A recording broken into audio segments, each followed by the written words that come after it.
Hello, welcome back to my channel, and today we are going to learn about procedure. After in previous video we have learned about labels, and also we have learned about multi-step instruction, and also two-step instruction. Nah, hari ini kita akan belajar tentang procedure text. Apa sih itu procedure text? Oke, kita langsung saja ya, without further ado. So, procedure text is a text that explain how people make or do something step by step. Jadi procedure text itu adalah teks yang menjelaskan, explain itu menjelaskan how people, bagaimana orang membuat ya atau melakukan sesuatu step by step, langkah demi langkah. Nah, biasanya kita suka lihat ya procedure text itu ada di belakang kemasan yang pernah kita pelajari di labels di pertemuan sebelumnya. Atau ada juga di poster, seperti contohnya poster cara menggunakan masker yang betul. Nah, hari ini kita akan mengupas tentang procedure lebih detail. Okay, are you ready class? I hope you are ready. Let's see. Okay, so first, setiap teks itu pasti ada generic structure-nya. Mau kita belajar about descriptive text, recount text, narrative text, it must be always there always have generic structure. Generic structure itu apa sih? Generic structure itu unsur pembangunnya ya, struktur pembangunnya. Kalau kita ibaratkan sebuah rumah, nah generic structure itu adalah tiang penyangganya, temboknya, jendelanya.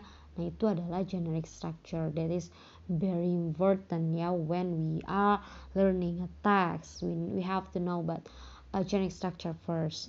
Nah, yang pertama di procedure text itu ada yang namanya aim or goals. Apa itu aims and goals? Jadi aims atau goals itu adalah tujuannya nih. Tujuan dari procedure text. Biasanya berupa judul atau deskripsi apa yang akan dibuat atau apa yang akan dilakukan. Nah, jadi ketika kita mau membuat generic structure, ketika kita mau membuat procedure text, kita harus tentukan dulu nih, kita mau buat apa ya? Gitu, goals-nya ya. Selanjutnya setelah kita menentukan goals, kita tentukan materials. Materials itu apa? Bagian yang memuat daftar bahan, ya, underline this, and also alat untuk menyelesaikan procedure text tersebut. Nah, namun tidak semua procedure text itu membutuhkan materials ya. Oke, selanjutnya ada juga steps. Step ini berisi serangkaian langkah-langkah ya yang harus dilakukan dengan secara berurutan.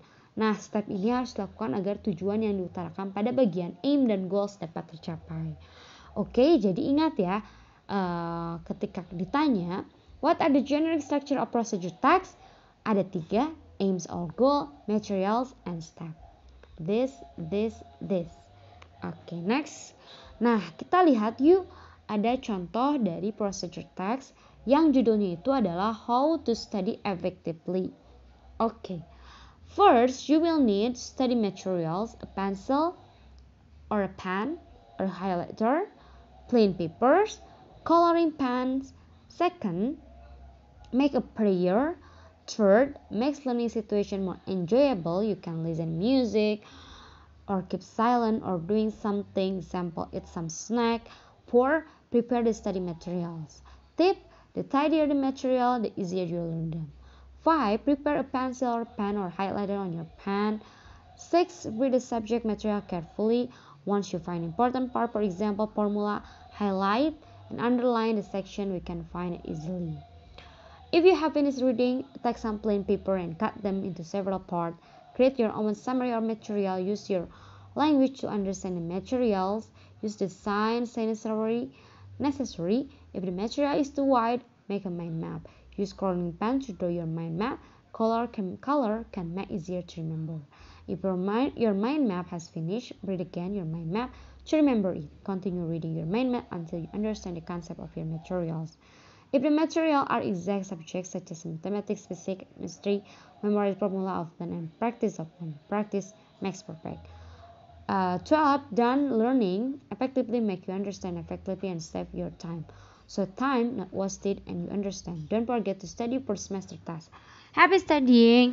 Okay, so let's identify this procedure text. Okay, sesuai dengan generic structure. Yang pertama kita cari dulu goalnya. Goalnya itu apa sih? Nah, biasanya goalsnya itu berupa judul dan juga deskripsi. Kira-kira di sini apa ya yang merupakan goal? Betul sekali. Nah, jadi di sini how to study effectively ini merupakan goal. Oke, next kita cari lagi. Selanjutnya materials. Materials itu apa sih di sini? Materials itu adalah bahan dan alat untuk menyelesaikan prosedur teks tersebut.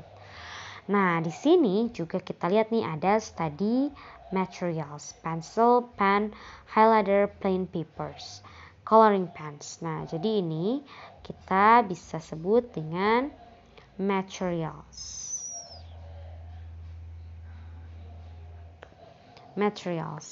Next, selanjutnya ada steps. Nah, step ini langkah-langkah ya.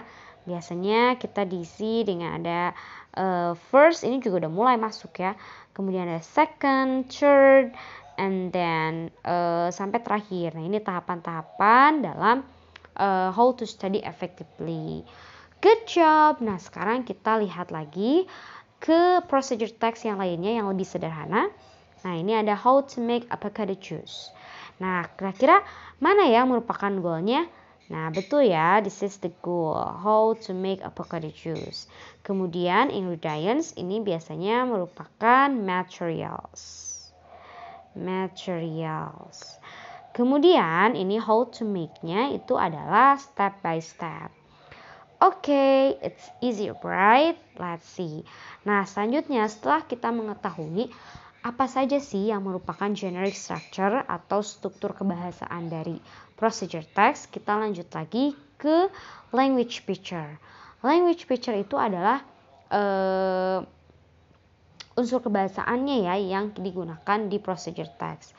Bagaimana sih kebahasaan atau aturan-aturan yang digunakan, aturan-aturan penulisannya yang digunakan di procedure text itu. Nah, yang pertama itu procedure text itu menggunakan kalimat perintah.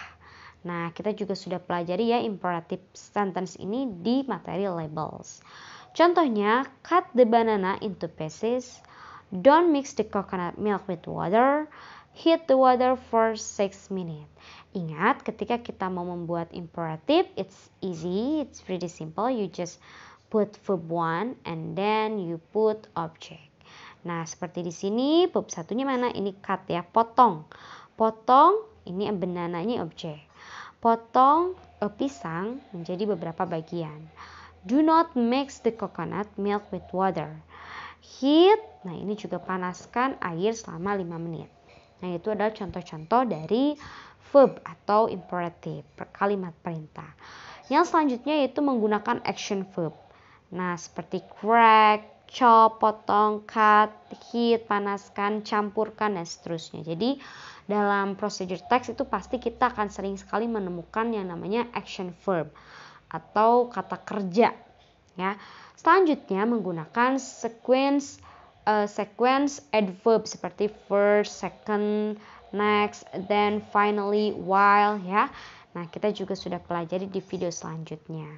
Selanjutnya menggunakan adverbials atau kata keterangan untuk menyatakan rinci waktu dan tempat. Misalnya, cook the mixture for 1 hour, boil the water for 15 minutes, crack the eggs into bowl, dan lain sebagainya. Nah, itu dia unsur kebahasaan yang ada di procedure text. Selanjutnya, ini adalah jenis-jenis procedure text. Procedure text yang memaparkan cara mengoperasikan atau menggunakan sesuatu. Nah, misalnya ada how to use camera, how to use rice cooker. Kemudian ada juga procedure text yang memberikan instruksi dalam melakukan kegiatan tertentu. Misalnya how to play guitar, how to make a brownies. Procedure text yang berkaitan dengan kiat-kiat menjadi hidup. Misalnya how to be successful in life, how to make yourself happy, dan lain sebagainya. Oke, smart student. Nah, ini juga salah satu contoh procedure text ya. Atau biasa juga kita sebut dengan manual. Manual itu adalah procedure text yang menunjukkan penggunaan suatu alat. Ya, misalnya how to operate rice cooker, how to operate computer. Nah, itu biasanya disebut manual. Nah, ini juga sama, ada directionnya first, ya ada sequence-nya atau urutannya second, then, after, dan lastly. Okay, maybe that's all for today's meeting about procedure tags. See you next time in the next video. Bye bye. Assalamualaikum.